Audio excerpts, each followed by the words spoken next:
Titik didih kerajaan Inggris ketika raja harus dipenggal kepala. Tragedi Perang Saudara 4 Januari tahun 1642. Hari itu bukan sekadar tanggal biasa di kalender, tapi hari di mana api revolusi mulai menyala di jantung Inggris. Raja Charles pertama, dengan mahkota di kepala dan keyakinan mutlak pada kekuasaannya, melakukan sebuah langkah yang akan mengubah sejarah Eropa selamanya. Bayangkan suasana mencekam di London saat itu. Sang raja didampingi ratusan tentara bersenjata menyerbu masuk ke House of Commons, majelis rendah parlemen Inggris. Tujuannya menangkap 5 anggota parlemen yang paling vokal menentangnya.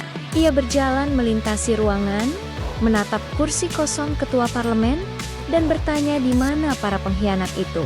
Tapi mereka sudah tidak ada. Seseorang telah membocorkan rencananya. Kelima anggota parlemen itu berhasil kabur beberapa saat sebelumnya, diselamatkan oleh warga London yang setia pada parlemen. Raja Charles berdiri di sana, di tengah ruangan yang seharusnya menjadi simbol demokrasi, dengan tangan hampa. Kegagalannya bukan hanya memalukan, tapi juga fatal. Ia telah melewati batas 4 Januari tahun 1642, hari ketika raja berubah menjadi buronan di negerinya sendiri. Seorang raja menyerbu parlemen dengan tentara. Ini adalah deklarasi perang terbuka terhadap rakyatnya sendiri. Kepercayaan benar-benar hancur. Aksi nekat ini menjadi percikan yang menyulut perang saudara Inggris, konflik berdarah yang membelah negara antara pendukung raja dan pendukung parlemen. Sebelum peristiwa ini, gagasan untuk menggulingkan, apalagi mengeksekusi seorang raja yang dimahkotai Tuhan, adalah sesuatu yang hampir tak terpikirkan di Eropa.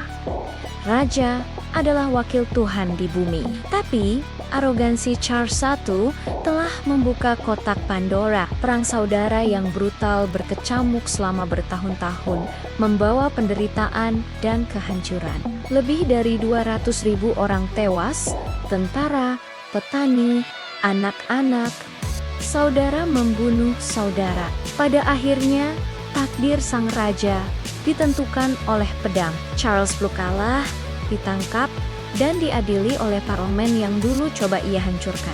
7 tahun setelah serbuan gagalnya, pada 30 Januari tahun 1649, Charles I dihukum penggal di depan umum. Charles I berlutut di tiang eksekusi. Pedang jatuh, kepala raja terpisah dari tubuhnya. Sebuah momen yang mengguncang seluruh monarki di Eropa. Benar tragis. Dari mahkota absolut menuju darah dan penggalan. Peristiwa 4 Januari tahun 1642 adalah titik didihnya saat darah kekuasaan mulai tumpah di jalanan London. Semua bermula dari satu momen, raja mengangkat senjata melawan parlemen. Saat itu juga, mahkota kehilangan kehormatannya. Ini adalah pelajaran abadi tentang bagaimana kesombongan kekuasaan bisa menuntun pada kehancuran total, dan bagaimana perjuangan untuk kebebasan kadang harus dibayar dengan harga yang sangat mahal. Kisah ini mengingatkan kita bahwa tidak ada kekuasaan yang benar-benar absolut. Ketika kekuasaan masuk dengan senjata, yang keluar hanyalah darah. Terima kasih sudah menonton. Jika kalian suka dengan cerita sejarah seperti ini, jangan lupa untuk subscribe dan nyalakan notifikasinya ya. Sampai jumpa di video sejarah harian berikutnya di channel Lecturious Collection.